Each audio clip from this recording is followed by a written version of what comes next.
kick is up, and it's good. You're listening to The Extra Point, hosted by Phil Ruskin. Welcome.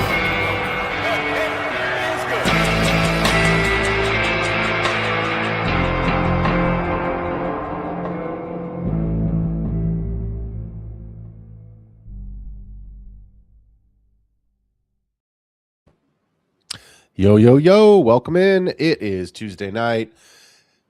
If you can't see the screen, if you are listening on Spotify or Patreon, I have on a green t-shirt and my standard backwards hat. Kendall is auditioning for the role of James fucking Bond in his Bond suit over here with his bow tie and vest. God damn, you're sexy. I just have to say that. You're a sexy man. The beard looks great. Outfit looks great. I don't know what else to say. Let's talk some football. Hey, man. I'm every third grade teacher's dream over here. We did an awesome trade show last week. Was a good time. Special shout out to all of our supporters and fans who submitted trades. We appreciate you. It gave us the opportunity to hear not only just help, with some opinions, but also to hear like what's going on in leagues that we're not in, or what are you guys considering that we can't see? Because Kendall and I are trade monsters. We're doing stuff. We're degenerates. We're sending a couple trades a day, maybe 10, 15 trades a weekend, just trying to search for the next best thing. But at the end of it all, it's like you can only see between you and the other manager what the conversation is. And I know in the leagues that I'm in, especially with you, Kendall, that you're firing off trades to the 11 other guys in our league, right? So I think it's important tonight that we start to kind of reel it back in a little bit, because we are 9 days away from the draft. It makes me really happy to say that, because I was thinking about this week and I was like, oh man, Thursday night. Okay. Like normal. And I was like, oh, next Thursday night, Kendall, we are going to be watching the first round at Pittsburgh. So, how excited are you? Are you ready? First of all, are you ready? Do you feel like you've got a beat on these rookies, and that you are ready to see some real landing spots to really shape this rookie draft that we're going to be doing here next weekend? Yeah, I'm in an interesting spot. Everyone knows I'm a massive Bears supporter, right? And we've had some pretty impactful drafts the last couple of years with early first-round picks or multiple first-round picks. And this is the year where, as a Bears fan, I don't have a whole lot of stock. You know what I mean? Like, even if they punt it, we're fine, right? I have not had a draft in recent memory as a Bears fan where I just got to be more interested in everything else that's happening. And I can just be an analyst versus a fan because I don't care what happens. So it's an interesting year for that. It's a lot of flat tiers. There aren't as many flashy names or trades expected. So I think this is a nuanced draft. This is really like a nerd draft. It's a lot of defensive players. There'll be a run of wide receivers in particular spots, and we'll geek over that. It's going to be a weird draft where the fantasy football players are geeking out over, honestly, the most impactful drafts are 3 or 4 wide receivers, and then everything else is fantasy football players care about day 2 because we care about the running backs and opportunity over talent, which is non-existent, and where they end up, who goes to Seattle. So I think it's going to be a nuanced draft. I think it's one where I don't want to just crush a bunch of drinks because it's going to be pretty paced and slow, and I don't think it's going to be the most exciting. I think it's going to be a tempered, measured draft, and we'll see. The Jets have multiple first-round picks. Will they level up, or is a 13-year-old kid going to decide their future? I don't know. So less fireworks, more cigar, more slow burn.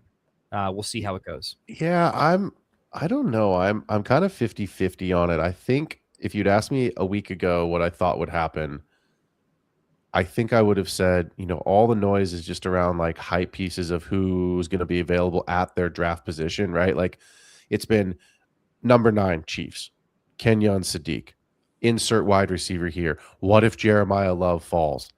Let's be honest, they're probably going to take a corner. They just traded their best corner to the Rams. Right. So it's like, I think a lot of that with the Chiefs, let me rephrase that.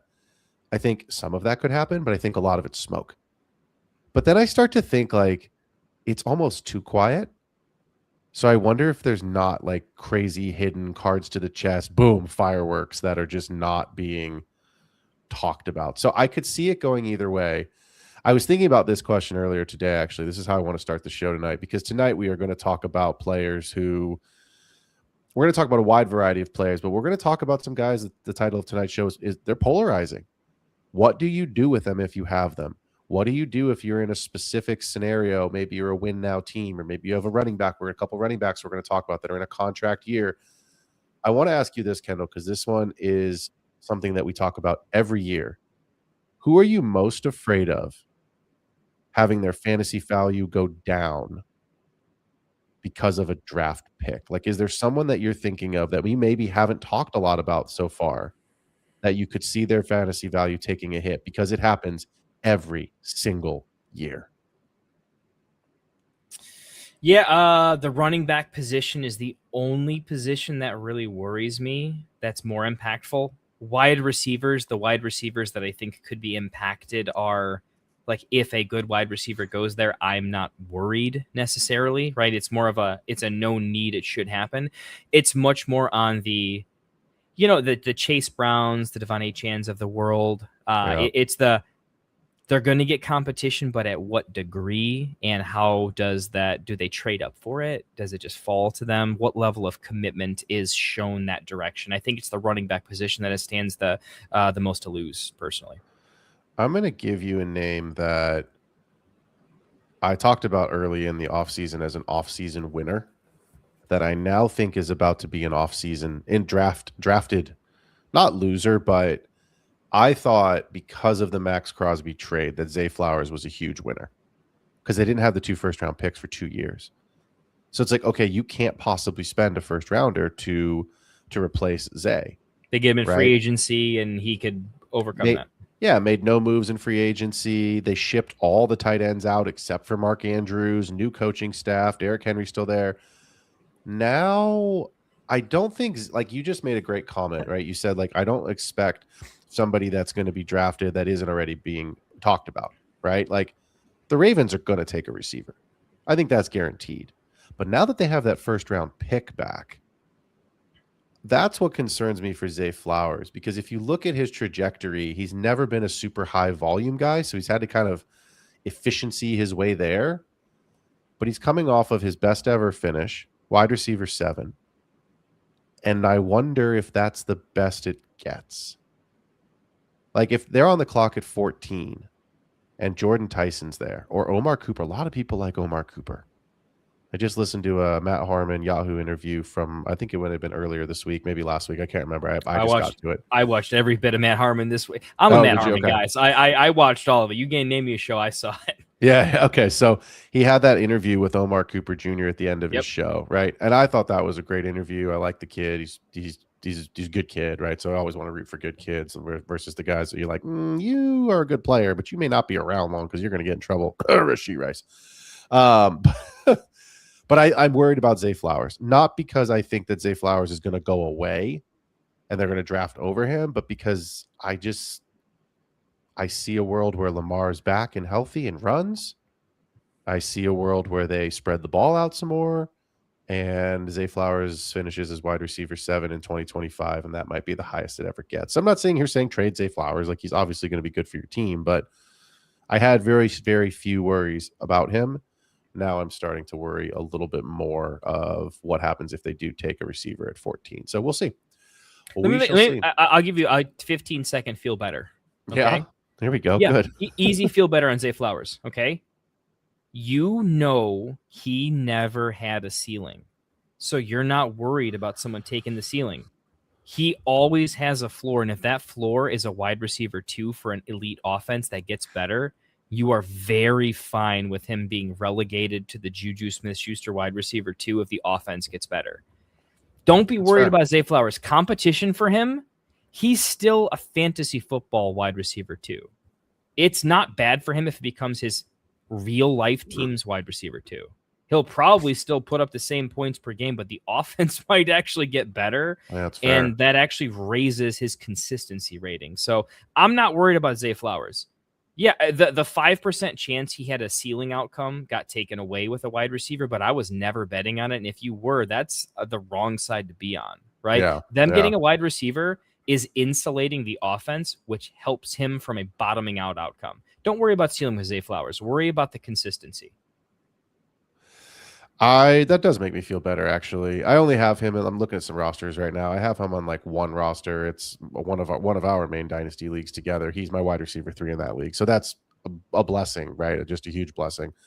But I know there's a lot of people that have Zay Flowers as their wide receiver 2 out there, right? And he had a great season last year. This is obviously the best he's ever done, and so then you see Max Crosby trade is there, great, no first round picks. Then that falls apart. Then the picks come back. They still need a lot.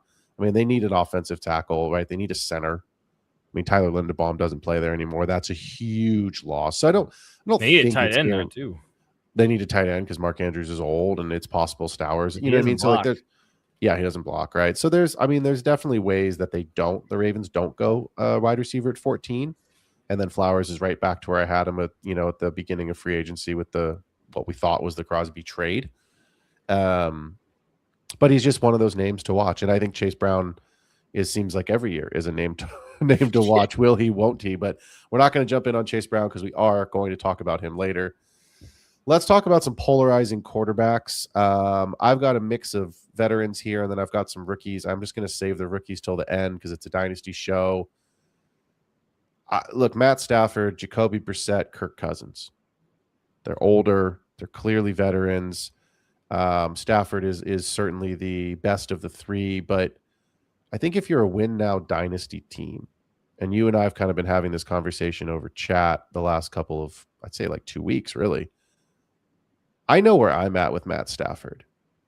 Let's say that you are a win now team and you're trying to acquire Matt Stafford. What are you realistically willing to offer? Let's say Matt Stafford it's super flex, obviously, because I don't think anyone in a single quarterback league is really pining for Matt Stafford. So let's say this is a super flex question. Let's say it's 6-point passing because that makes Stafford's value a little bit higher because obviously he doesn't run. And let's say 12 team. So 12 team, super flex, 6-point passing. What's Matt Stafford's range, highest pick you'd be willing, pick or package veteran you'd be willing to offer? You have to have him. You have to trade for him. You have to trade for him? Got to trade for him. You can't walk away from a trade. You've got to go get him. My answer would be you're not truly contending if you really have to get him. Because if you're truly contending, you need to contend through 10 weeks without him. Because if you need him, you weren't contending to begin with. Let's say you... Oh, sorry. I was going to give you this. Get me started. Let me say that you have Daniel Jones, who's not going to be ready for a while. Let's say that you have J.J. McCarthy, who's on the shelf for a season. So let's say you've got Jalen Hurts. Let's say you've got someone that's a locked and loaded quarterback. Justin Herbert, pick your guy. Doesn't matter. I don't care who, right? But you've got somebody that's like, hey, I've got a QB1. And then let's say you've got, some sort of a Daniel Jones who's going to be out for, I don't know how long, right? Or McCarthy, or those are probably the 2 best examples that I can give you. Or maybe you've got 2 really good guys and that's it, and you need a third. So maybe you've got a Justin Herbert and CJ Stroud. You drafted CJ Stroud a couple years ago. The rest of your team's loaded. You've got a great chance. You were in the playoffs last year. You're a top 4 team. You're going to make the playoffs this year. You've got JT. You've got Amon-Ra. You've got that kind of a ceiling for the rest of your team. You've got a Trey McBride. So where are you with Stafford? Because I think there are some teams that are in this, I need a third quarterback. People, for whatever reason, everyone's like, I got to have 3 quarterbacks, super flex, which it's fine. I don't dislike that strategy. It's fine. Yeah, it's fair. I don't mind. My challenge is the timing. Okay. Yep. It does not matter how good you think your team is on paper. Okay. There's roster baiting in the preseason, and there's running a dynasty team in season, and it gets messy. Okay. Every position group, well, outside a wide receiver, is too thin. It's rough in the streets. Everyone gets injured. The best team gets banged up. My whole point is I never go in I think I'm a strong team preseason, but I don't know how the season shakes out. I don't know what teams are powerhouses, what quarterbacks are doing well, and therefore elevate the rest of their team. You just don't know. Stafford 2 years ago, Phil, me and you were in on Stafford as high as one can be 2 years ago. Yep.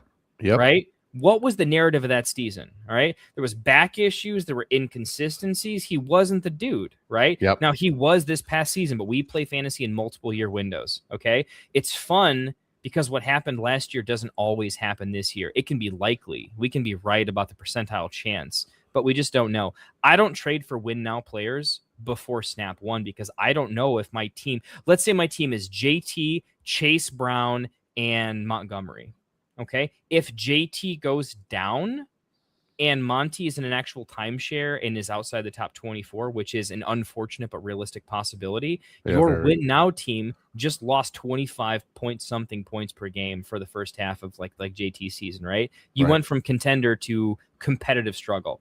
My best advice here is, yeah, you should be thinking about these things, but at the quarterback position where I think people project significantly higher ceiling outcomes instead of average outcomes because of recency bias. I don't trade for a player whose recency bias is off the fucking charts. Yeah. When he could be missing 6 games this season and need another back, situation, right? That's the 3 to 4 year window of Matt Stafford. That's the truth. That's the truth that anybody who's had him on their team for 3 or 4 years will admit to you, right? So what's his real value? If you own him in week 10 and you're not winning the season, are you selling him for more or less than you do today? Less, right? Less, 100% less. Yep. So you're overpaying for him if you buy him more than you have to. Now, someone else could take him, but you don't have to pay more. Is he a buy candidate? Yes, but the disciplined thing to do is don't set your final boss roster in week 0. Agreed. Set it in week 8, and this is not the move I'm making in the preseason. Will I make it? Yes. I'm not making it before I see a snap, and that's just not happening. I don't know what's going on Puka. We're talking about Stafford. I don't even know Puka, and I'm trading for a guy who has a very uncertain future. This is not an anti-Stafford take. I love Stafford. I have him as a top 4 quarterback this season in redraft, right? I think he's that good. This is a guy, if you've watched our show, me and you are like the Stafford, like we're Stafford straw men. That's as high as it gets. And I'm still saying as the dynasty, stock exchange guy, as the realist that is play the markets, I wouldn't buy him right now. He's too high. Neither would I. So we are completely agreed on that. But I think you've got people that he just came off of an MVP season. The Rams are going to be a hot team again. They're probably, whether or not they win the Super Bowls, regardless, it doesn't really matter for fantasy. But I think you've got people that want to trade him away to capitalize on the highest of highs that they could get for him. Because you're right. He is one snap away from being done. And if he plays 17, I think this is it. You and I said last year, if the Rams win the Super Bowl, Devontae Adams and Matt Stafford are no longer in the NFL. They retire. And I think that same statement is true right now, today. If the Rams win the Super Bowl this year, it's it. They're done. So I think it's hard for me with Stafford because we've got Jamie Pirog here in the chat saying he give up his 112. I don't think that's an unfair price. I'm not going to pay it for a 1-year rental.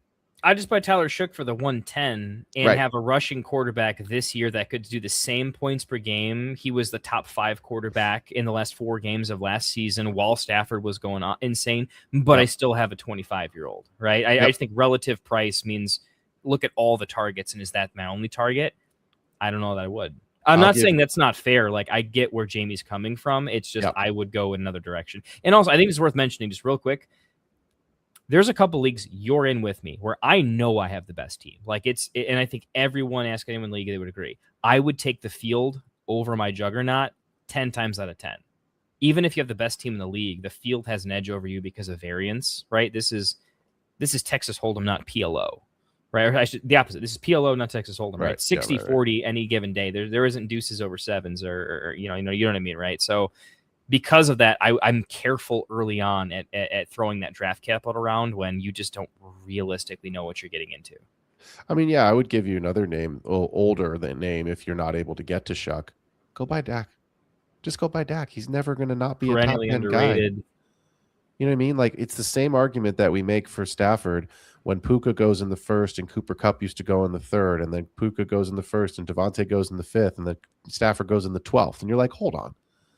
How do you have a first-round wide receiver with a 12th-round quarterback, right? CD goes at the 1-2 turn. Pickens goes at the 3-4 turn, 2-3 turn in some leagues. Dak goes in the 10th. How? It doesn't make any sense. Like, so those are names that I would give up some capital for. I wouldn't do it now, obviously, like you said, week 0, but I think those are some names that we're not going to talk about tonight. But like, again, those are underrated names. So Jacoby Brissett, I'm going to ask you a buy, hold, sell question with Jacoby Brissett. Let's say you have Jacoby Brissett. Are you holding? Are you selling? Or same thing, if you're one of those teams that's looking at Stafford as a rental, would you try to go cheap and get Brissett? Because Stafford is going to be more expensive. Brissett, I think it's probably pretty clear that this is it for him this year, and then the Cardinals will be drafting his replacement in the future. I don't want to talk about Ty Simpson next. We are going to get to him, but it's possible they take Simpson as early as this year if they don't, wait to take a quarterback next year. So buy, hold, sell with Jacoby Brissett if you're in a super flex and need another quarterback. Mostly hold. I would sell if I get a decent price. Not a good price. Everyone would sell at a good price. That's a no-brainer, right? Like, yeah. Let's be real here and say, if I get a slightly better than I was expecting price, I'm just going to take it because he fits the archetype of you're going to tell yourself it could be something that it just isn't realistically going to be past 2027. Yeah. There's too many good names. He was good last year, but forget last year, right? The biggest mistake people make in Dynasty is not playing it like it's redraft, because I'm not trying to do a 101 show here, right? This is mostly a really think deep. Stafford wasn't drafted in redraft the year previous, literally wasn't in the top 12 quarterbacks taken, and now we're talking about him, right? Jacoby Brissett was worse than Mac Jones is viewed this year in 2025, right? He was not even remotely on a radar, and he's had chances. He started plenty of games. He's always been good for a spell, and then things happen. Now, maybe he Geno'd up a little bit and had his renaissance, but also Geno's not a very good quarterback. He just is, right? Jacoby had his moment in the sun, but he also had literally at least two top-notch wide receivers, right? I don't know what's going on in the hell with Marv, but like having Trey McBride's an X factor, and when you throw it 50 times a game, you're going to have a few completions, right? I'm trying to come down to the sun with Jacoby Brissett. There's players that you won't accept a third for, but there comes a time when you're like, dude, if I could get the 302 for this player, it would make my day. I'm not saying I sell him. I say hold because in season, I don't think his value changes too much, but injuries will happen and you can maybe get a tiny bit more, but you're only getting a tiny bit. So if you could get an early third or a late second for Jacoby Brissett, could you potentially get double or 30% more than that in season? If I can only get him for an early third, can I get 2 early thirds for him in midseason? I think the answer is yes. So it's a 50% gain by waiting a few weeks. Percentages don't lie. I'm going to hold because right now no one's overzealous on buying him. But when PPG becomes a real metric, when it's about wins and losses, not how cute your team looks on paper, people will pay more. Quarterbacks always go for a little bit more in season. How many backups that are never going to play more than a few games in the NFL? Josh Dobbs. What'd he go for in your leagues? A third? Every time, right? Yep. Now, that's Josh Dobbs. We're talking about a starter right now. It's not Josh Dobbs. And we're talking about trading him maybe for the same thing that Josh Dobbs goes for, right? So it's a hold because historically his value will almost always go up and I'll find a window, right? So someone's going to have to overpay unrealistically for me to sell him right now. I got to go back on something. Did you really just say Geno Smith is not a good quarterback? Yes. Aaron Glenn has come out and specifically said Geno is the guy who is going to take us to the promised land, Kendall. How could you possibly... I can't even say it with a straight face. I know my Bible history, man, and Old Testament has a reputation for a lot of things. That promised land came with a lot of toil, Aaron Glenn, and if you follow that biblical story, you know the people that got you there didn't actually get to enter the promised land. They gave it for the next generation, realistically. I think he's trolling Geno without trolling Geno. I think the promised land is the 101, and I think that's what he's saying. He's saying Geno has a history of getting his team to the 101. Right? You ever heard of a bird dog before? Yeah. You know, you're a sales rep, but no one really calls him a sales rep because you're not end to end. You kind of carry a company's sign and you go in and you're like a lobby legend, but you don't take meetings. You're a bird dog. Okay. Gino is the most bird dog quarterback I've ever seen in my entire life. But if there's ever been a bird dog, it's Aaron Glenn. You are a puppet of whatever the Jets want to sell. You're not a real dude. You're not a real coach. And I hate to say that because he probably was a really good coach in a lot of levels.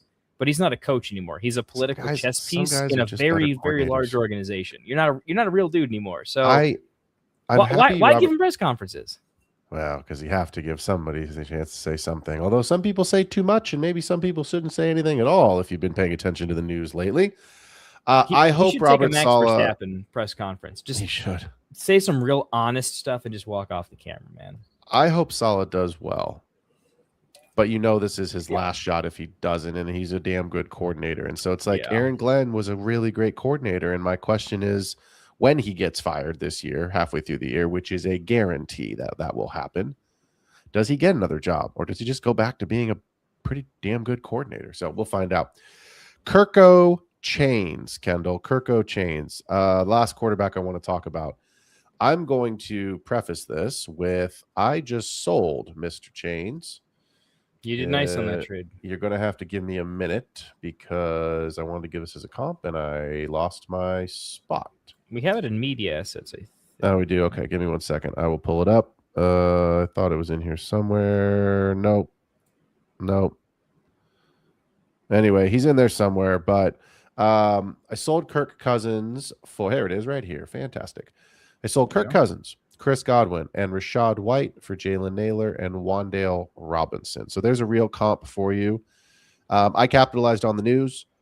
This particular roster is a 12-team Superflex tight end premium full PPR league. I'm not in a full rebuild, but I'm definitely in a mini rebuild. And Kirk Cousins is not someone that is going to help my team. So I made the decision to sell. Be honest, I didn't think I would get a buyer, and I did. Got Wan'Dale out of the trade, so I'm very pleased with that particular portion of it. But this is not about me and my trade. That was more just to give everybody a comp of like it can be done. My question to you is this. We just talked about week 0 and not trading someone now. Now that the noise has calmed down about Kirk Cousins being the starter and the noise is certainly ramping up, we know Mendoza is going to be the number 1 pick next Thursday. What we don't know is when he's going to play. So what are you doing with Kirk Cousins in general? Because I'm going to give you my belief, and then I want you to answer that question. My belief is not that Kirk Cousins will be the starter for the year. I know there are certain media outlets right now, and there's news and there's talk shows that believe that Cousins will be the starter for the season. I don't. I think it will be 6 weeks. I think it'll be a month. I think the Raiders will be 1-3, 0-4. The noise around it is going to be too much. And at some point, you got to get the kid in there. So I think it will be 4 to 6 weeks. Where are you with Kirk Cousins? If you believe that he's not going to be the starter, or maybe you do, what are you doing? He wasn't playable when he was a starter at all. Ding, ding, like ding, ding. At all. I would take a late third for him, and I don't care what year it is. That's fair. Let's move on. That's pretty much it. I'm pretty good at drafting. All right. I know that I can find a gem, and I'm selling not a gem. So yeah, I'm saying 2026 late third, which I think, and I'm the third guy. I'm tack on a third because you can make it happen. Yep. And I'm saying late third in a year where I don't care about anything past pick 30. I would still take that over. Yeah, you're just trying to get something out of it. I just would. We're not going to talk about him tonight. I can't. To be fair, I'm just going to mention his name because I think it's a real possibility. I think there is a world where Garrett Nussmeier goes to the Steelers and has a couple of usable weeks late in the season this year. If you switch Nussmeier with Aller, yeah.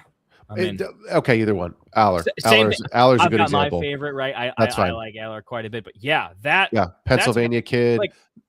You can trade Kirk Cousins for a quarterback that's going to start 3 games, more games, and be relevant longer. That could become the next Geno.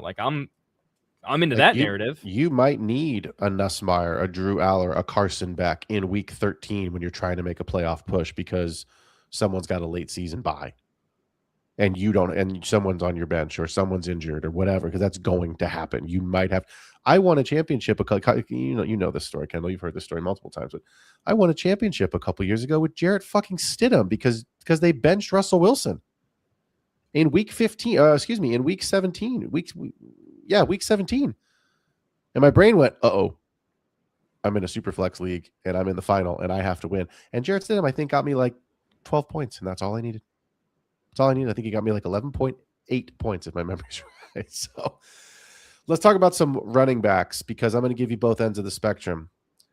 First question, yes, no. Bill Krosky Merritt, Ja'Cory Krosky Merritt. Does he survive the draft? Same with Rashad White, but yes. Bill seems to be the starter. Okay, so you do not have the draft. You don't have Jeremiah Love going to the Commanders. No. Okay. So what do you do with Bill Krosky Merritt? Because if he survives the draft, that becomes interesting. Is he somebody that you would trade for? Would you sell because you'd still think, hey, this is a 7th round player who may not be on this roster next year because it's a similar narrative to, we've seen it and heard it before, right? Roshan Johnson, Isaiah Pacheco is the best example. Your guy, Kyle Monangai, who I do like, but again, he costs nothing. So if it goes to shit, they could ship him out real quick. So would you sell Ja'Cory Merritt, Bill? Would you hold him and play him? What would you do with him if he survives the draft? I would hold him just because mass psychology and market. Everyone's going to be really cautious about buying him. I don't see anyone being bullish about him. Yep. But if he hits, there's always somebody in the league that will maybe not go crazy for him, but crazy enough that you like. It doesn't take much for someone to go a little bit. Like Chase Brown was a good example of, even when he hit people like we're in sharp leagues, and there's even some people that are like willing to be like, hey, I'm not the sharpest. I like having fun. Let's do it. And they wouldn't go in on Chase Brown, right? If anything, I sold Chase Brown early. They went in on him the following year, but when he was having his heyday really early on when he started doing it, no one would buy for him.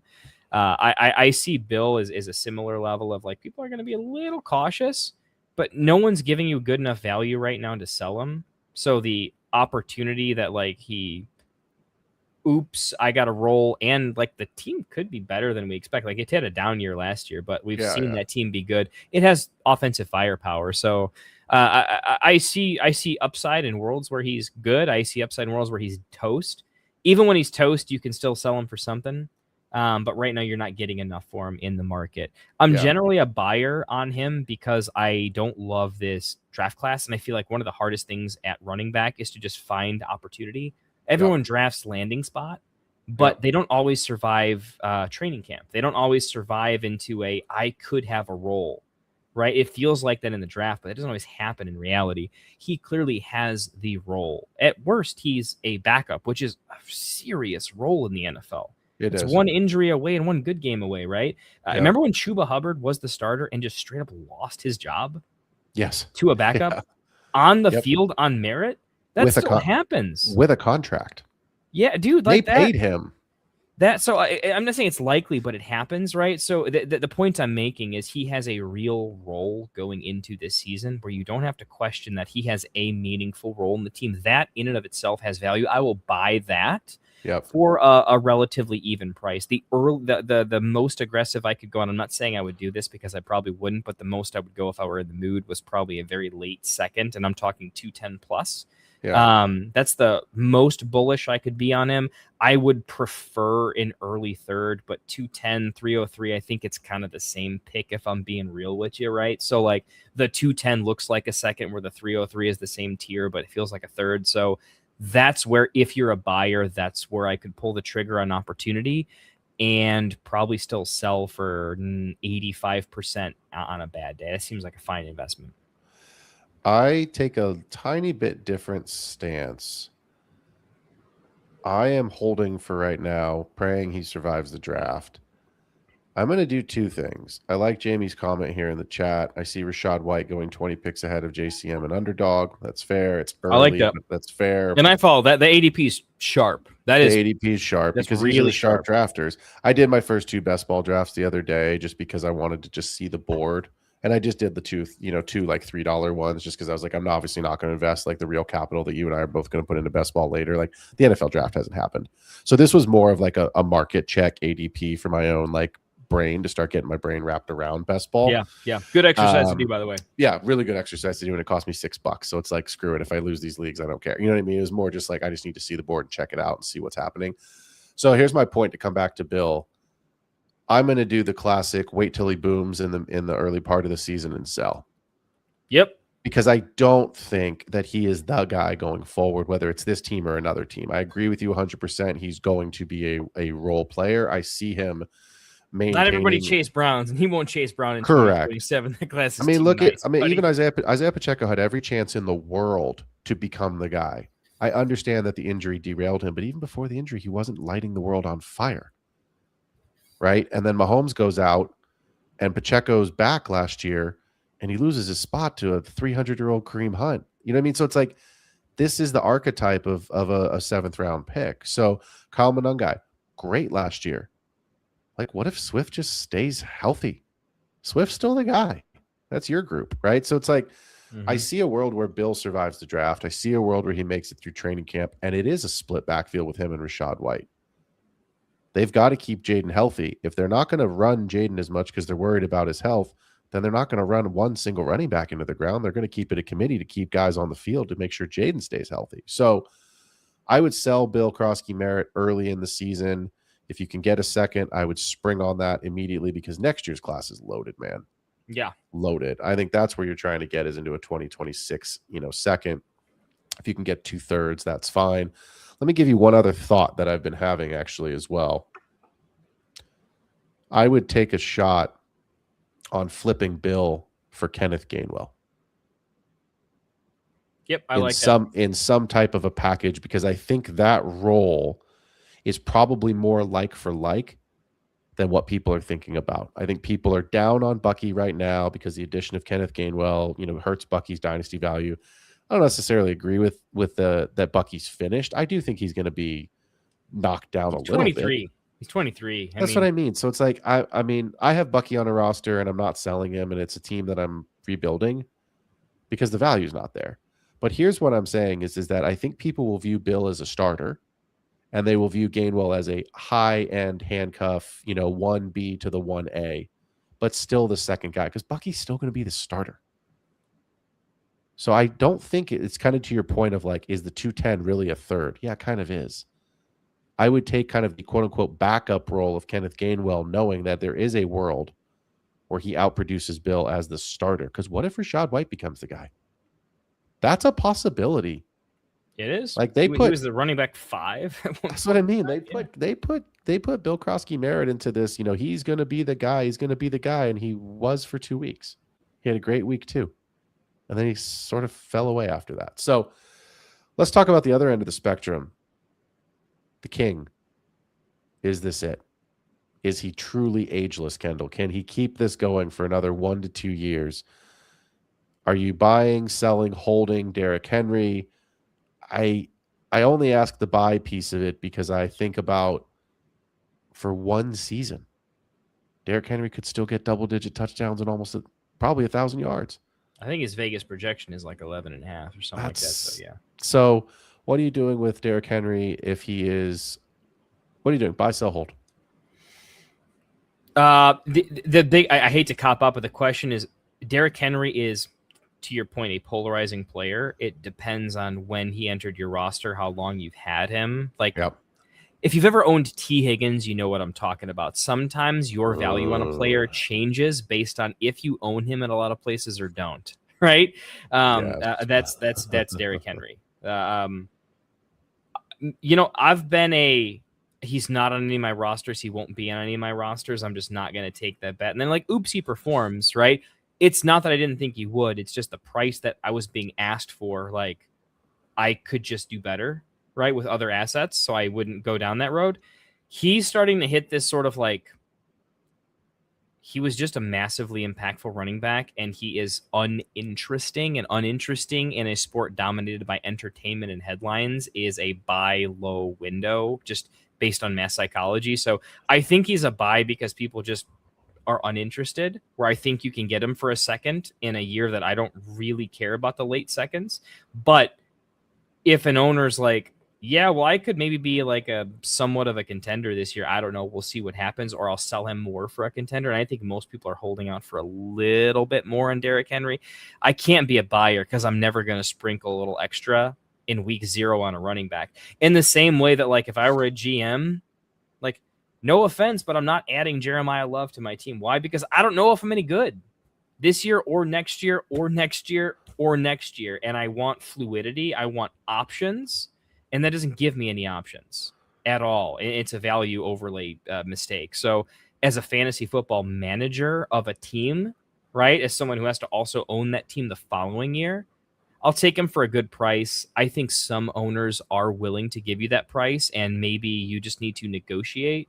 It's one of those, don't send him an offer, send him a message. When's the last time a Derrick Henry owner just had like a non-low ball, like, hey, are you thinking about selling? Yeah. I could maybe be in the market. Approach him that way. Don't make it too tough. Don't make it like, hey, will you sell him for like nothing? Don't make him feel that bad. Don't make the owner like know what he's doing, right? But tell him he's got an out, and if you're not trying to do it this year, maybe we could do something, right? That's my approach. I asked you a question at the beginning of the show. Who doesn't survive the draft? That's my not so sleeper pick.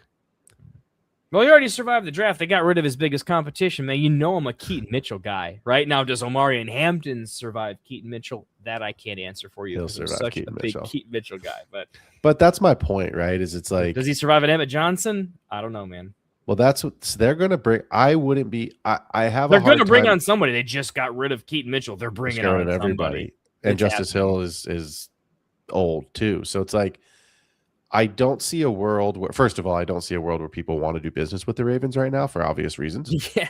Look, he's probably getting a worse Tajay Spears, though, in reality. Like, Tajay Spears was great competition, and he ate a tiny bit in this class. Tajay Spears would lead this class in some aspects, not over Jeremiah, but you get the sentiment. But let's go down this rabbit hole for a second. It seems this week like there's more noise about Jeremiah Love not going to the Titans. And I think you and I both had him pretty, not penned, but penciled in to getting to the Titans. But what happens if the Titans take Jeremiah Love and Tony Pollard becomes available for another 1-year rental to go with Derrick Henry, and they draft an Emmett Johnson? That's where I see a world where it potentially goes the beginning of the end. I think the Ravens have too many roster needs to move up to take that kind of a player. Now, if the Ravens were at, let's say the Ravens were at 9, where the Chiefs are, I could see them trying to get up there. I could see them trying to make that kind of a move to go and get Jeremiah Love. But I think they're too far away. I don't think there's a team that's going to move all the way back to 14, and I don't think there's people that want to do business with the Ravens right now. But there's not going to be a lot of trades in this draft, I don't think. The whole class is like, hey, you want to commit political suicide? You want to trade up for a player in the 2026 draft and just have the headline of traded up in the 2026 draft? Like, you got to read the room, and like that's just not going to go over well. Well, the tweet that I saw today is that everybody from the Cardinals all the way to the Commanders, so team 3, 4, 5, 6, and 7, are all trying to move back. So the Cowboys are the biggest name that I've seen this week come up about trying to come up because they're looking at this is a pretty, take Mendoza out of it, this is a pretty top heavy defensive group, right? It is. You've got a lot of defensive players that should go in the first 10 picks. So I think this class is like, it's not bad defensively. Like, and there's a lot of guys that are good that hit a lot of teams' needs. Yeah, I think this is going to be a boring offensive class based on team need. Maui Goa is going to go early, the kid from Miami, because he's a big name and probably one of the top offensive linemen. So it's like you've got a lot of non-fantasy relevant guys that should go in the top 10. right? And then you'll have, we all know that the three receivers are going to go. It seems like Boston and Cooper are going to be first rounders. So that puts us in Concepcion. So it's possible that there's 6 wide receivers in this draft. It could be 5, but then Boston maybe goes at like first 3 picks of, day 2, right? The second round. Sure. But my point being with the Ravens is they've got to bring somebody in. So I don't think it's going to impact Derrick Henry this year, but I see this starting to become closer to the end. So let's keep it with the running backs here. There are 2 names that I want to talk about that are sexy, even though some of the names we've talked about tonight are not. I want to start with 2 guys here. Actually, I want to talk about 2 guys here, I should say. And I want to start with Chase Brown. Both he and Jonathan Taylor are on a contract year. And so I know you just traded Jonathan Taylor away as part of a package to acquire Justin Jefferson. We'll come to that, not necessarily that trade, but we'll come to that in a second. I want to start with Chase Brown because I think people remember what happened last year. It was rough. It was rough in redraft. If you had Chase Brown in Dynasty, you didn't have a choice. You probably weren't trading him away because the first couple of weeks sucked. You just kind of had to grin and bear it. That's just sort of how Dynasty goes sometimes. But if you invested Chase Brown went at the 2-3 turn. So if you took a RB1 shot on Chase Brown, you either had to wait it out and then you were very happy, or you sold him and then you're probably very sad. I only had him on 1 Dynasty roster, and I did take him at the 2-3 turn. I had the 101 in a redraft league. I wasn't planning to do it, but obviously I took Jamar Chase, and then Chase Brown fell to me, and so did JT. So I had them both. But my question to you, Kendall, is this: the money for the Browns, I'm so sorry, for the Bengals has been spent on T. Higgins, Jamar Chase, and Joe Burrow. Is there a world where Chase Brown, if he has a great season again, can the Bengals even afford him? And if he doesn't have a great season, I think they don't renew his contract. But if he has a great season, I wonder if they renew his contract, if they can afford him, because he's going to want a top of the market deal, and they don't have the money for it. So what are you doing with Chase Brown, knowing that this is a dynasty question, not a redraft question? He's in a contract year this year. And by all accounts, if he survives the draft and he's alone, should, on paper, assuming health, be another top 7 guy again. Where are you at with Chase Brown? He's tough. I think what he's going to do is the Kyron deal of like, dude, this is as good as it's going to get. You don't realize how cold it is in the streets. I've scouted Chase Brown more than most, but I don't really know him from an off the field perspective to try to like get an idea if he would take like the Kyron deal. I tend to lean on it's heavily dependent over what the vibes are with the Bengals. Joe Burrow had some like, do I even like football anymore? So there's a very wide range of outcomes for the Bengals. I think it is somewhat silly to speculate too much on Chase Brown to like that nuanced level, because so much will change. What are you even doing, right? It's mostly a will he survive the draft, and like in a positive and negative outcome, like what kind of happens. I'll put it this way. I don't think past 2027 Chase Brown survives. He doesn't have that name recognition and role in the NFL outside of the team he's on. He's not well respected in the NFL communities. It's more of an opportunity situation. Yeah, he pops, but he would compete for an interesting spot on other teams versus a guy that's arrived and landed. So because of that, he's significantly less valuable to the NFL market than he is in the team he's on. I think they're going to address their defense in 2026. It's a better defensive class than offensive. It's kind of top heavy. It's just he's going to survive this draft too.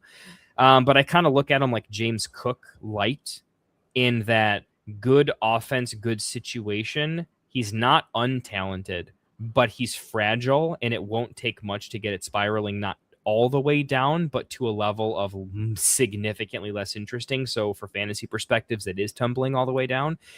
That level of fragility is not something I want to invest in, right? Like I'm over invested in like Rome and Luther Burden and stuff like that, where if it hits massive, right? I'm willing to do that. With Chase Brown, I just feel like it's a very capped ceiling and a limited run. It's the same reason people that were really in on Kyron were like, I should think about getting out though, because it's never getting better, right? Like And it could be very good, and I think it will be very good. But from an investment perspective, Chase Brown for me is a contending piece more so than a foundational piece. And so that's where I look at him. If you're not winning with Chase Brown, I do want to spin it. I would rather tier down from Chase Brown and get additional assets to strengthen my 3-year window if I don't think I'm all the way there. And I think you have to be honest with yourself as the Chase Brown owner on how strong is your team, and make a move earlier rather than later if you want to try to compete in a more nuanced fashion for next year. He's a good enough player that you can get into that first round realm in 2027, which no one's really moving their 27 first, but he's a guy that could get you in that conversation. Or even if it's a tier down to somebody I believe in that I think will pop once something changes, say like a Kyle Monungai, for instance, where I think if Swift ever were to go, there's some juice there. I could list a lot of names, but that archetype of player plus multiple potentially early seconds or something along those lines, like I'm not throwing real value out here. I'm saying value adjust, but if I could tier down and get into even potentially mid 27 seconds plus a bunch of other stuff, I think in a 2.5 to 3 year window, that's the winning play, but it will feel gross for a full year. But I think there's wisdom in that overarching line of it won't get better. So tier down, I would lose 1.5 to 2 full points per game plus other picks. And I think that'll be profitable in the long term. That's the overall take. So the Bengals have 10, 41, and 72. I have a hard time, unless they want to. I mean, we talked about it a couple minutes ago, right? Like the Ravens at 14, are they too far away to get up to Love? Probably. Are the Bengals able to get up to Love from 10? Possibly. But the question then becomes, are you going to be able to afford when it's time to pay him? Because you're not investing that kind of a capital pick to not have this player on your roster to pick up his 5th-year option and pay him. And the way that rookie contracts work these days, I should say, once that 4th year hits, the guys aren't waiting for their 5th-year option. They're getting paid. Bijan's going to get paid this year. Gibbs is going to get paid. Achan's already talking about getting paid. Yeah. That's why he's not his voluntary workouts. We'll see what happens in the summer. But like, these guys are at the end of their rookie deals. Sure, their 5th year's options got picked up, but that doesn't mean that they're going to play on a rookie contract for the 5th year. They want their money, and they're going to get their money, and they deserve their money. So I don't see the Bengals taking someone at 10. If Love's gone, then it's irrelevant. Then it's an irrelevant question. But to your point, the defense is full of holes, and you just traded Trey Hendrickson. So now your defense is even holier. It's disastrous. I could see it 72 in the 3rd, them taking a running back. That's where I could see them, which means Chase Brown survives. But does Chase Brown not feel like an Arizona Cardinal next year? They get rid of Benson. They don't take Love. Maybe they take Love, but in this conversation, they don't. They've got Algier. They've got a cheaper Chase Brown. Doesn't that? I mean, that to me, that's what it sounds like. That's what it feels like. Hey, we're not going to pay you. You need to go somewhere else. And maybe Arizona's a bad example. Maybe they'll go to another hungrier, needier team. I'm surprised the Seahawks didn't try and trade for Chase Brown. Seemed like a good fit with Sharbs, right? But I think I'm on the sell side right now with Chase Brown, because I think even if he has a great season, and I think it's Grosser, dude. You want Gross? You know what I think is more likely, and I say this with I don't want it to happen, but Chase Brown is the type of guy that will go to a team where you're like, why the fuck would you add a great running back to this room? I think he's going to get Kenneth Walker Charbonnet. I think Chase Brown is the type of candidate who could end up on like the fucking Raiders backing up Genty in a timeshare. I was going to say the Giants, and then he's completely splitting 50. Him and Scadaboo because Harbaugh wants to they're run just the ball. not big enough names to ever be the guy for anyone to invest, but he's also too expensive to keep. So he's going to be left in kind of this weird no man's land of like 1A, 1B backfields who kind of feel like it. That's where I see his future. I'm with you. So I think you sell, because I think if Brown can get you a first, and I think right now name value alone can, I think you take it. And you do the old, I'd rather get out a year earlier, because everyone will go, Phil, how could you sell Chase Brown, you idiot? And then next year, when you, the new owner, Mr. Smith, Mr. Wilson in our league, right, who can't sell him for a second, well, then I don't look so dumb. So I think that's where I'm at. I think it's hard to give him up because of what he can do for you, but we don't play Dynasty in a 1-year window. We play in a 2 to 3 year window. So unless Chase Brown is going to bring you a championship this season, I think it's probably better to at least consider getting out a year early, bagging yourself a first, and going from there. So let's talk about JT. You just sold him.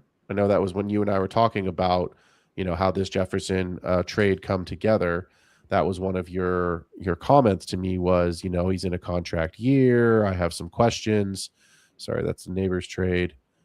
There it is. So you traded Jonathan Taylor, Malik Willis, the 109, and a 27 first for Justin Jefferson. So a hefty price, but it's Justin Jefferson. So talk me through, because I know you'd mentioned JT in that contract year. Talk me through some of your rationale as to why you decided to get out of JT. Wouldn't do it in every league. I don't hate the 109 as much as most people think, but I'm an Eli Stowers guy. I like him a lot. He's my tight end one in the class, so my late firsts are more valuable to me than most. So like it was one of those a little more painful than I thought. But the idea was I'm set at tight end, so for like I don't like the late picks because I don't need a Stowers. For me, it was, hey, this is a hedge where you don't have to take my word for it. I think I'm going to have an extremely late 27 second, probably one of the two later picks. I think it's going to be me and you. I hope it's me and you next year. I plan on being one of the two. I hope. What league was this in? That one. This was the Hall of Fame, my friend. This league. Yeah. Oh, yeah. That should be the two of us again. Should. Yeah. So in that league, I didn't necessarily need the not the depth, but the potential upside piece in the 109, and I do project my 27 late. Sometimes you can do that when you're trading for a future, saying, hey, all of my moves are going to be correlated towards making my roster good and therefore devaluing my future picks. I'll play with that premise. Careful, but I was playing with that premise. And I have the 101 this year through the trade market. And so this was the option of, hey, I want to consistently, as a trade philosophy, I always want to do neutral deal. I don't need to profit all the time. I'll do neutral deals or even slightly net negative deals that are profitable in 3-year windows, like consistently, and trading aging running backs at their peak. No matter what the player is, delete the player name, just say, hey, this player did this the last 3 years. Here's his age. Here's his general price tag. For me, that's just one of those, I always want to do those moves, and I want to remove the player takes from that and just say, over the course of whether you're right or you're wrong, consistently, this is a bet that always pays, and I always want bets that always pays. And getting out of 27-year-old running backs in contract years before things happen while they're coming off of a career year is just a good sell window. I'm selling a player that's probably towards the peak of his value, and I'm buying a player that's kind of in a bit of a lull. I'm paying full market price for him or close to it. Yeah. But it felt like a long-term win. So it's less that I was selling JT. And I think JT could be pretty good this year, but it was much more, I'm selling him close to ceiling outcomes, and I just want to get into a more liquid, longevity-based asset in a league. It's 10-team, so giving up multiple pieces to do a consolidation trade is a much better idea in 10-team versus 12. I will actually do like the reverse of this. I'll give me the pieces I want dart throws to hit in a 12-team. I don't do that in 10-team where I want consolidation. So the format had something to do with it, and just the aging running backs. I'm collecting them in this league. I bought a couple of others. I bought Jaylen Warren for a second from you the previous season. Yeah. Just kind of I want lots of options to sort in so that I can sell my premiums and spin into future value. If I didn't do those moves that led up to this, it wouldn't have made sense. But because of those things, it did, and there you go. Yep, I like it. I think for me, I see a world where JT gets paid. I know we try not to have bias, but it's so hard. I just don't believe in Daniel Jones. I've never believed in Daniel Jones. And so now you're telling me he's had one half of a great season, and he's coming off an Achilles with no first-round picks for 2 years because of the Sauce Gardner trade. You're no longer the underdog. Pressure's on you. They expect you to be good. When you're like, oh, Daniel Jones sucks. Oh, he's good. That's mentally, you know what it's like. You were a baller, right? You know what it's like to have no pressure on you. It's easy to play the game of your life when no one gives a shit. When all the pressure's on you, it's so hard to be that guy. And he's never been good when he was expected to. He's only been good when no one gives a shit. Saquon was good, Or that. Saquon got Daniel Jones his contract. They paid the wrong person. Yeah, that's that. We've talked about that ad nauseum. Let's talk about some rookies. I'm going to skip the wide receivers tonight, Kendall. We've talked about them enough. Let's talk about these rookies because, number one, it is rookie time. Number two, these are question marks, big ones. All right, let's shoot a shot. Ty Simpson. I don't think he is even worth a conversation if it's not super flex. Dan Orlovsky. Agreed. Dan Orlovsky thinks that he is the greatest thing since sliced bread. Okay, fine. Great. I don't think Orlovsky's crazy, by the way. I do have it. Orlovsky it wasn't crediting. He was right, but he didn't have the good take. Like this is where I'll attack Dan and say, buddy, like you just got to be better at understanding what the holistic argument is. And you tried to straw man every single thing about him and you got too zealous with it. The simplistic take that makes sense with Ty Simpson is that when did Ty Simpson get injured? Week 8 or I don't follow college ball as much as I should, but yeah, it was later. He was really good in the first half of the season. He was. And then he got injured multiple times. It was multiple injuries and he was bad. But he was being talked about ahead of Mendoza through like week 8 of the college football season. That's no one's questioning that. And then he got injured and then he was worse. And then Mendoza won the college national championship. If we rank players over the wider body of works, we're giving Mendoza a lot of a small window and we're giving Ty Simpson a lot of the wrong end of that. Ty Simpson is a worse Tyler Shuck for me in terms of I actually saw Tyler Shuck play a lot and he was pretty decent in a lot of games. And I don't think Simpson was, but Simpson is if he's cheaper than Shuck, I'll take a few dart throws because I just don't give a shit about a lot of players in this draft. And he got better and he got into a real role is there that I will flat out burn the pick and admit that if it doesn't hit, it is worse than who are we drafting in the mid-second last year? Who was Dallas's backup? Milton, right? Yeah. It's the same pick as Milton. It's the same pick, except he's better than Milton. And we were willing to draft Milton in the middle of the second in a better draft. And we're saying Ty Simpson's worse. Where would you draft Simpson? 208. 208 in Superflex. Maybe 206. Maybe. We'll give him 206. I'll keep him in the first half. 205, 206. But okay. I'm not doing it earlier. Okay. I'm with you. That's why I asked you if it was. That's why the answer kind of surprised me for a second because I was like, wait, Superflex. Okay. Just at the tail end of there's the Emmett Johnson, Jonah Coleman. I don't care where they go. There's still some they could do something running backs.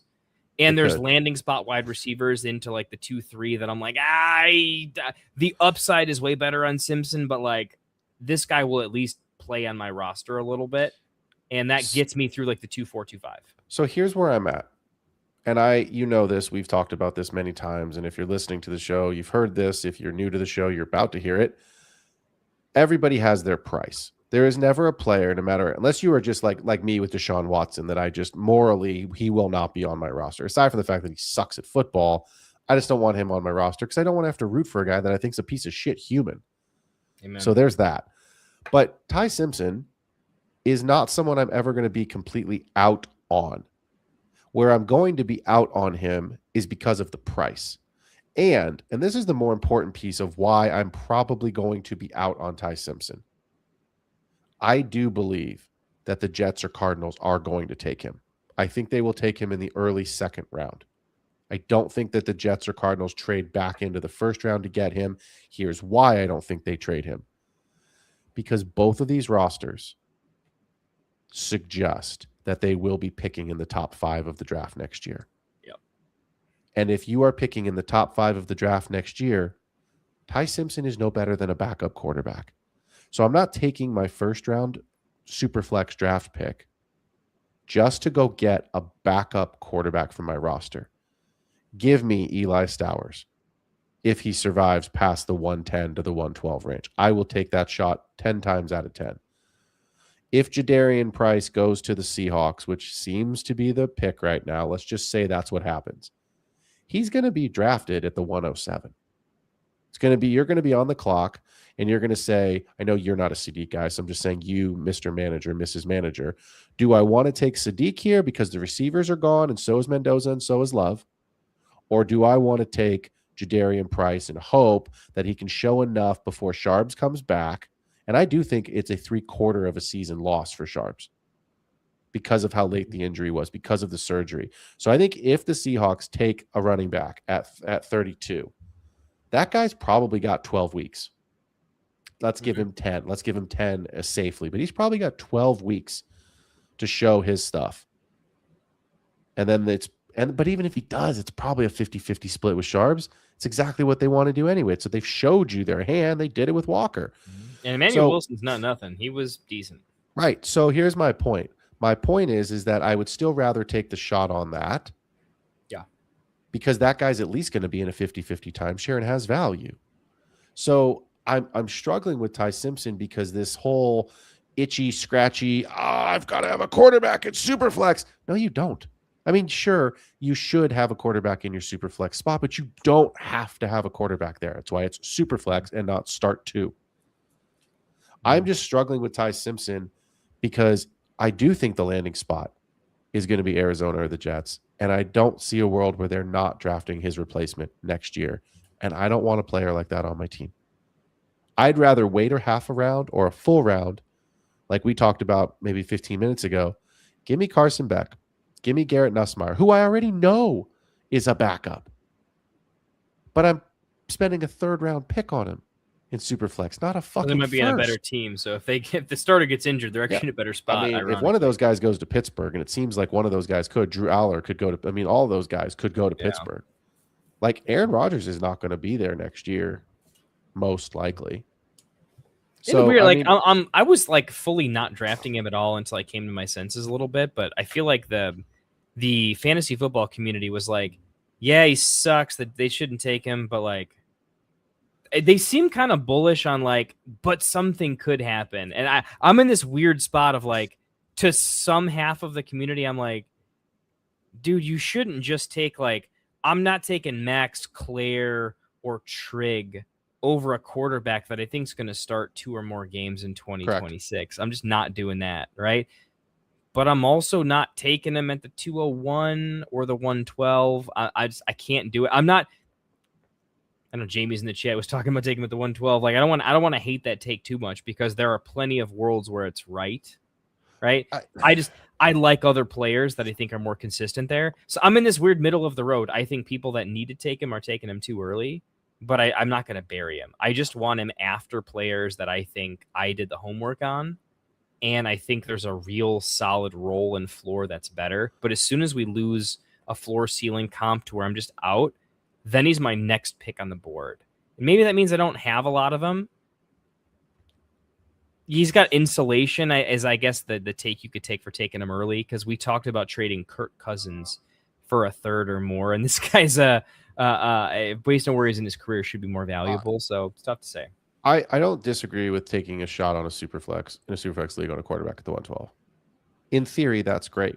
That's fine. Yeah. But the landing spot, you never should be out on a player because of the landing spot. You should bet the talent. But I have questions about Ty Simpson's talent. If Carnell Tate goes to the Browns at 6, it's going to suck. Because I do think he's the top wide receiver in I have Mekhi Lemon at number 1 in my rankings personally over Tate. But if Tate's 3rd in my rankings right now. Yeah, well, that's what I'm saying. So if Tate goes to the Browns, and that's the hottest, most consistently draft number 6, right? Yeah. You don't know who the quarterback is this year. I don't know who the quarterback is next year. It's going to be hard for me to believe that Tate finishes anything higher than a wide receiver 2 with inconsistent or poor quarterback play, regardless of the talent. So I would still take him, but I'm probably looking at Lemon or possibly Tyson or Cooper over him if the landing spot is that much better, right? I think the talent of Tate is there. I'm not questioning that. I question some of the talent of Ty Simpson. And if the landing spot's bad, that's why I'm going to be out. Not because I don't want to take him at the 112. I'm just struggling to get there with a player that's like Mendoza, I think is going to be a good pocket passer. He's probably going to be a QB2. If he has an outlier touchdown in yardage season, he'll get you into the top 12, but that's probably not where he lives. He probably lives in the 13 to 24 range fairly consistently throughout his career, and that's fantastic. But he's going to be a starter. He's going to be a starter this year, and he's going to be a starter for sure next year on week 1, presuming health, and probably the next 3 years, week 1. I don't know that Ty Simpson's a starter week 1 next year. I don't think he is. No way. So to me, it's like, I'm going to give you names. Love, Mendoza, Tate, Lemon, Tyson, Cooper, Sadiq, Concepcion, Stowers, Boston. I have Price right now as the RB2. Let me put it this way. I have whoever is the RB2. If Seattle takes someone, that's who the RB2 is. So it could be Price, Coleman, Johnson. I have it as Price because that's what the mocks are, even though I'm not as high on Price as everyone else is. So let's just say RB2. I have Surratt, and then if Johnson or Coleman gets a good landing spot, once all those names, Kendall, that I just said are gone, that's where I would consider taking Simpson, which right now in a 12-team league is the 203. Yep. As soon as we get into that's the earliest that I want to even consider him. Chris Bell. That's when I'm Chris like Bell, Brazel, the Penn State kids, cute. Singleton and Allen. They're cute. Yeah, Katron Allen. They're cute. I'm not there on them. Yeah. And that's wow, how we end up perfectly in sync. We do this a lot, actually. I'm on the 203. That's where I'm at with Simpson. Is if he's at the 203, then I would look at it. But anything earlier than that, assuming the landing spots aren't of those names I just named aren't death, then that's where I'm at. So Elijah Surratt's how I want to end the show. He's interesting because I think he's going to be a pretty high second round pick. There's talk about him sneaking into the back of round 1. I mean, maybe. I don't see it. I told you I was listening to Matt Harmon, right? There was a lot of talk about, Surratt being the number 1 guy, and then Omar Cooper kind of came out of nowhere, and Surratt was projected to be the number 1 guy in his team. And I like Surratt. But the name that I consistently hear is the Raiders at 36. So that's where I see Surratt being an early. Yeah, it's his college teammate, right? He's a second round receiver. I mean, they need somebody, right? Like they signed Naylor to a contract. Okay, sure. You've got Jack Bash, who I'm not impressed with, didn't show a lot. You've got who's there? Is it Tucker? Is it Thornton? I can't even remember now. So we got Trey Tucker, the 40-point wonder himself. Yeah, I mean, you've got some names, but you don't have a guy, right? And so I think you've got a player in Elijah Surratt who at 36 at the top of the second round here to the Raiders would make a ton of sense. Would be great draft capital. Pairs him with his homie. He'd be like the Romeo Dobbs. That's like kind of a comp I have. I think he could play that role for him. I agree. And so to me, that's where, would you take an Elijah Surratt at the end of round 1, 111, 112? Or would you rather trade that pick for a veteran? So that's my question to you. Would you take a shot at the end of your first round? Let's say it's the Raiders. So let's say it's good draft capital in the early second, and it's a decent path to playing time probably right away. Bowers is still the guy. Genty's the guy. That's fine. But from a receiver perspective, Surratt probably settles in for 2 years as your wide receiver 2. I assume they'll try and draft or trade for somebody in the next year. But would you rather have Surratt at the end of round 1, or would you try and flip that pick at the end of the first round for a veteran? I'll skip the situational and just go direct without caveats. I'm taking Surratt there. There's multiple takes I could go in on Surratt or the veterans in general. The only one I'll leave you with is, look, it doesn't have to be like the most elite class, but in my opinion, these players are still more athletic than they used to be. They are coming in as better players than we even expect. When the class itself is all very relative, I think the entire class is still better than we anticipate or give them credit for. Yep. Because college football is just better. They're more athletic. They have more nutrition programs, more NFL ready. We're seeing this at the tight end position. We saw this a lot with the running back class most recently, but we're just seeing there's still hits and misses all over the place, right? It's not a guaranteed thing. We were really spoiled in 2024. But the overall thing is I think that these players are good and athletic. And even if they don't have the best prospect profiles, I think they're going to impress more than regress at the NFL level compared to the veterans. So I'm taking a slightly bullish take across all rookies, point blank across the board compared to veterans, because I think even when they're compared to their rookie counterparts, maybe they don't impress, but I do think that overall they're more athletic than they used to be 5 years ago, and they're more athletic than they used to be 10 years ago. And I want to actively be a little bit more bullish on them. I think there's magic too when the NFL is getting close to maxing out what a college athlete can do. The human body can only be pushed so many ways. It starts to become what's outside of it. How smart are you? How much better do you want to get? And that Hoosier team has a lot of that. There's a lot of good stuff on it. I think Surratt has the soft skills to continue to improve on the mental side of things and the route running. He'll get better where some guys don't. And because of that, he fits a profile of someone that I allow myself to take more bets on. He has tiebreakers for me. I'm in on Surratt versus the vet. Yeah, I am too. I have him as my wide receiver 6 in this class right now. So I have him ahead. And I agree with Jamie. I have him over Boston too. I do too. I'm off of Denzel Boston. I think that's a really savvy take. Yep, I am in a complete agreement. So I've got Surratt ahead of Boston as well, but behind Cooper and Concepcion. So he slides in right here as my 1, 2, 3, 4. And Stowers, Jamie. I got Stowers is like my 108, dude. I'm well, so we're gonna end the show with Jamie's question: is Surratt or Stowers at the end of round 1? I know where I'm at. I think I heard you just say it as well. Are you on the Stowers side of this question?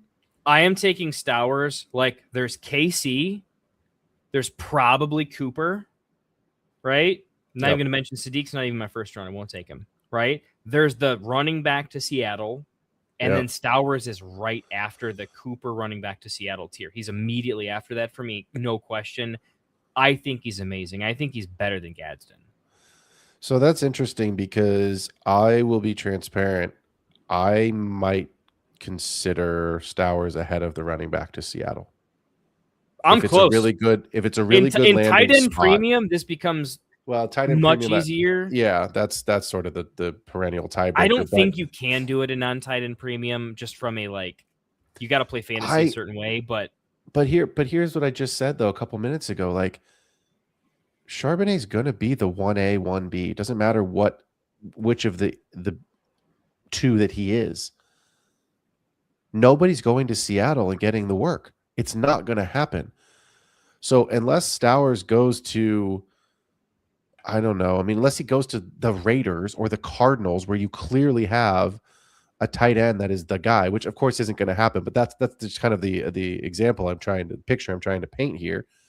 It's like if Stowers goes to a place where he's a tight end and a potentially a hybridized wide receiver, which by the way for fantasy you could play. I mean, this is the new Taysom Hill minus a different athletic skill set. But such a good take. He literally is a converted quarterback. He's a converted quarterback that plays in the tight end Taysom Hill spot. Is like Stowers. Well, that's what I mean. So it's like Taysom Hill. You could play him in your tight end spot as a quarterback, and he was getting rushing touchdowns. It's Stowers is going to have 2 rushing touchdowns a year for sure. Yeah. So Stowers. I mean, this is why people like Tyler Warren. He was a great tight end, and he showed some rushing, some wildcat skills at Penn State, right? And then all of a sudden, he did it for the Colts. So Stowers to me is really interesting because, he went on a top 30 visit to the Broncos today. I know he's taken a couple other visits. The scary landing spot for Stowers would be the Browns. That's the scary spot, is if they take him in the second round because of Fannin. They really can't, though. I don't think they can either. Fannin and him are not blocking tight ends at all. It doesn't actually address their situation. That's one of those, I've seen some weird mocks that have that, but they're just not doing their homework. It's not. Well, the Browns will take a tight end, they could, but it will be more like a Claire or a Trigg that can block in line much better. Let me give you 2 teams, I should say, in round 2 that I'm looking at right now that I think are very realistic landing spots. And I'll actually give you 3 because I just saw this one above the 2 I was looking at. 38, Houston Texans. Dream landing spot. Schultz is on a 1-year deal. Schultz is on a 1-year deal. He's old. He's banged up. 38 to the Texans. Let me give you 2 more. 42 to the Saints. Jawan Johnson. Older, could do still some of the work. Stowers fits that build. They don't have a wide receiver 2 right now with Olave. Sure, it seems like they're going to take one. but you've got Kellen Moore, you've got the play calling, so the Saints are really interesting. And then the name that's going to be probably the most highly connected because they have nobody in the building, physically in the building, is 43, the Dolphins. I think Stowers goes at 38, 42, or 43 to the Texans, Saints, or Dolphins. That's where I would really have to, if I'm on the clock, and let's just say it's Jadarian Price. Jadarian Price, who I'm not stoked on. It's the Roshan Johnson comp that I gave a couple weeks ago. If you're really that catch good, passes, like if you're he really that scores good, 10 touchdowns, or he's not an RB1 that's ever. what I mean. If you're really that good, why weren't you getting Jeremiah Love off the field? And I get it. Jeremiah Love was that good, but guess what? So was Bijan. Bijan was that dude. And Roshan, there's a reason why you're not the starter, and I don't want to hear it's because that your generational talent is in front of you. What if you were good enough? Can't we just go off of? I've seen guys that are good on 5 starts. I don't draft them because they played 5 games. Correct. I learned my lesson with Anthony Richardson. Like I make So bad did I. takes all the time, guys. So did I. I tell you what I'm not. I'm not a guy that's going to be wrong and not look at how he was wrong, why he was wrong, see if it's a fluke or systemic, and if I need to up my own game in a different way. And I definitely did, and I'm doing that at the tight end position. I've done it at quarterbacks, and we're going to keep spinning it up and get more and more accurate. As the NFL changes, we're going to get closer to it, right? So I think that's fairly prescriptive, right, when it comes to just be careful with your Jadarian Prices. For me, it's not so much about talent. The NFL is scouting him on physique. He's got this. He should be a good bell cow guy. When I say bell, I mean more like 1-2 downs. But the fact is, he's just not experienced, and I think that means something. I think when you get to the NFL and you don't have the experience, you're even just mentally less developed. And some people can overcome that, but I think more so than not, it doesn't happen. There's a mental fortitude and a learning to learn, learning to get better. He hasn't overcome enough obstacles at all. Like he was never going to overcome Love, so he never had to try. He's going to have to try at the NFL level just to try and be better than a Roshan, right? Yeah. As Roshan said, and Roshan never got there. You got to do something. Every NFL backup is still an NFL caliber player. It just is, right? You got to separate yourself. You got to find that 0.5%. When Emmett Johnson gets drafted by the Green Bay Packers to sit on the bench for a year because they don't have a backup behind Josh Jacobs, who is older and is coming to the end of his contract, or when Emmett Johnson gets drafted by the Philadelphia Eagles for the same reasons that he is going to event, they don't have a backup, that's the running back I'd rather have than the guy that's guaranteed to split times with Charbonnet. Truthfully, Emmett Johnson catches passes. Fool's gold in lieu of the long-term, real solidified role potential. I like that a lot. That's where I'd rather be. So let's end it with Jamie's question here. Would you rather have Metcalf or draft Surratt? I'm on the Surratt side all day. Surratt. Yep, Metcalf is out of my team. I don't have a single dynasty roster with him on it, and I am not sad to say that. I do kind of like him in best ball, man. I don't love that offense, but like. I'm so down on DK. I'm like, dude, that actually means I'm bullish on Pittman is like the one on that team. We are going to, I think we're going to do one final mock draft next Tuesday, Kendall. All right, let's do it. I think that's what we're going to do. I haven't decided if it's rookies only or if we want to do maybe a 10-round draft and get the rookies available as well, just to see like where they might go in a startup. So I haven't quite made up my mind of what we're going to do, but because we're this close to the draft next Thursday, I feel like next Tuesday we should do a draft. So if you want to draft with us, DM us on Sleeper at @PRuskin at KendallTFFT. We will make sure to get you in our draft next Tuesday night. Format TBD. But I think that's what we're going to do for the show next week to get ourselves one final look, one last exciting mock draft before we all sit down with some beer on Thursday night and watch the real NFL draft from Pittsburgh, Pennsylvania. Dude, if you want to, I'm down to do 2 drafts. I would be down to do 1 draft with the fans, right? But I'm down to do like 1 draft, just me and you, pick for pick, no clocks, just like give ourselves 1 minute tops, try to cap it a little bit, but actually just talk it through, but play quick competitive. Like we can't go on like a 5-minute take. It really is a 1 minute. Make your speech. You know how they do with the videos where it's expert and they call another expert for the next pick, another expert for the next pick. Just do that back to back with 1 minute picks. And I like doing that because it's like a self test on like, no, without any prep, just what are you doing in this spot? And what does You your want to gut do tell you? rookies or vets or rooks and vets? No, rookies. Just rookies, 3-round. Yeah, I'm in. Okay, I could be into that. Yeah, let's talk about that offline. We'll get that in our I chat don't mind this the week, 3-round like startup too, though. Honestly, if we just want to fuck, I'd like we'll talk about that. But we'll that's figure it kind of out. But yes, if you want to draft with us, we are going to for sure do at least one draft next week. So if you want to be a part of that, DM us and we will get you your spot in that draft. For all of us here at the Get Right Fantasy Network, for myself, for Kendall, this has been another episode of The Extra Point. Appreciate you joining us. The draft is so close now. We'll see you guys on Tuesday night for one final mock draft, 17. That's how the brain's working right now. 7:15 p.m. Pacific time. Oh, yeah. We out. Hey, we got to go. We out. I'm done. My brain's done. We out. Wanted to white fantasy is the play. Marking nothing but I tune in every Friday. Strategies provided.